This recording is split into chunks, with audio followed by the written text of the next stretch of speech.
Comfortable progressive পাৰ্টিৰ কোচবিহাৰ জিলা কমিটিৰ পক্ষৰ পৰা স্বৰাষ্ট্ৰ প্ৰতিমন্ত্ৰী নিশীথ প্ৰামাণিকৰ গড় খ্যাত ভেটাগুৰিত এক 2 ঘণ্টাৰ অৱস্থান বিক্ষোভ কাৰ্যসূচী কৰা হয় বুলি জনাই কেপিপিৰ কেন্দ্ৰীয় প্ৰচাৰ সম্পাদক সন্তোষকুমাৰ বৰ্মনে।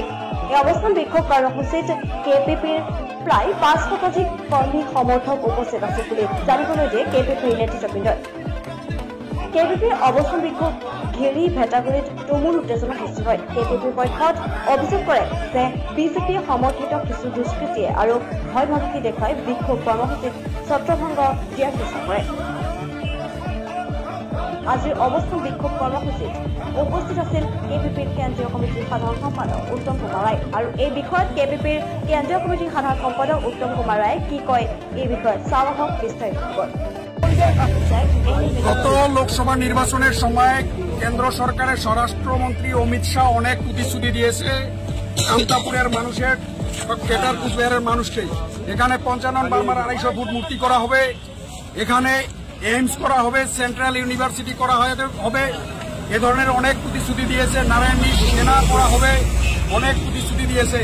তারপরে বিভিন্ন সময় আমরা দেখতে পাচ্ছি বা আমাদেরকেও বিভিন্নভাবে কয়েছে যে আলাদা কেন্দ্রীয় শাসিত অঞ্চল হবে, অনেক উন্নয়ন হবে, এক্সক্লুসিভ ডেভেলপমেন্ট হবে, কিন্তু ভোট এসে গেল আজ পর্যন্ত কোনো একটা প্রতিশ্রুতি কার্যকারী করে নাই। তাই আমরা এখানে অবস্থান বিক্ষোভ কার্যসূচির দ্বারা যেহেতু আমাদের কুচবিহারের সন্তান নিশীথ প্রামাণিক উনি স্বরাষ্ট্র প্রতিমন্ত্রী, ওনার বাড়িতে আমরা একটা গণতান্ত্রিক ওনার মানে এরিয়ায় একটা গণতান্ত্রিক অবস্থান বিক্ষোভ কার্যসূচি আমরা পালন করার সিদ্ধান্ত নিয়েছি। কিন্তু সকাল থেকেই আমাদের কর্মীর উপর অনেক ধরনের অত্যাচার করা হয়, ভয় ভাবুকি দেখা হয়। এখানে আমাদের অনেক কর্মী আসার পরেও আমাদের কর্মীকে এখানে অবস্থান বিক্ষোভে সামিল হওয়ার ক্ষেত্রে বাধা দেওয়া হয়েছে। আমাদের ফ্ল্যাগ খুলি ফেলে দেওয়া হয়, ওখান থেকে আমাদের যে মাইক ছিল মাইক ছিনিয়ে নেওয়া হয়, আমাদের কর্মীর উপরে টর্চারিং করা হয়, অনেক গাড়ি আটকে দেওয়া হয়, আমাদেরকে ভয় ভাবুকি দিয়ে বিভিন্ন জায়গায় আমাদের গাড়ি আটকে দেয়। আমাদের কর্মীকে এখানে অবস্থান বিক্ষোভে সামিল হওয়ার কোনো সুযোগ দেয় নাই।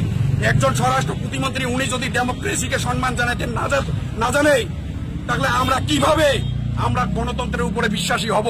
তাই আমরা ভারত সরকারকে আবেদন জানাতে চাই এই ধরনের মন মানসিকতার মানুষকে যদি আবার ওনারা উচ্চ শিখরে বসায় তাহলে আমরা কার কাছে ন্যায় চাবো?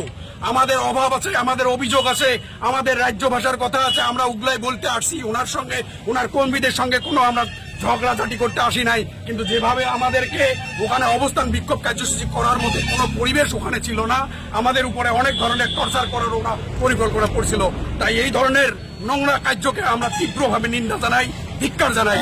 আগামী দিনে যাতে এই কার্যগুলো বন্ধ হয়, আমরা চাই সুস্থ রাজনৈতিক বাতাবরণ, আমরা চাই এই অঞ্চলের ডেভেলপমেন্ট, আমরা চাই যে সার্বিকভাবে সবাইকে নিয়ে একটা গণতান্ত্রিক পথেই আমরা যাতে আমাদের সংগ্রামকে চালিয়ে যেতে পারি।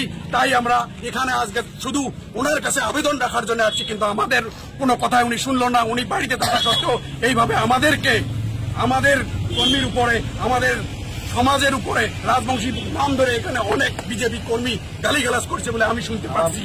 এটাকে আমি তীব্রভাবে ধিক্কার জানাই। আপনার পরিচয়? Uttam Kumar Roy, general secretary Kamtapur Progressive Party. অসমৰ জনসাধাৰণৰ সৈতে আমি আছো প্ৰতি মুহূৰ্ততে। ধুবুৰীত সংঘটিত ঘটনাই হওক বা শদিয়াৰ ঘটনাই হওক, ৰাজ্যত ঘটি থকা প্ৰতিটো গতিবিধি চাওক পোনপটীয়াকৈ আপোনাৰ মোবাইলতে। চাওক NE24 আছাম।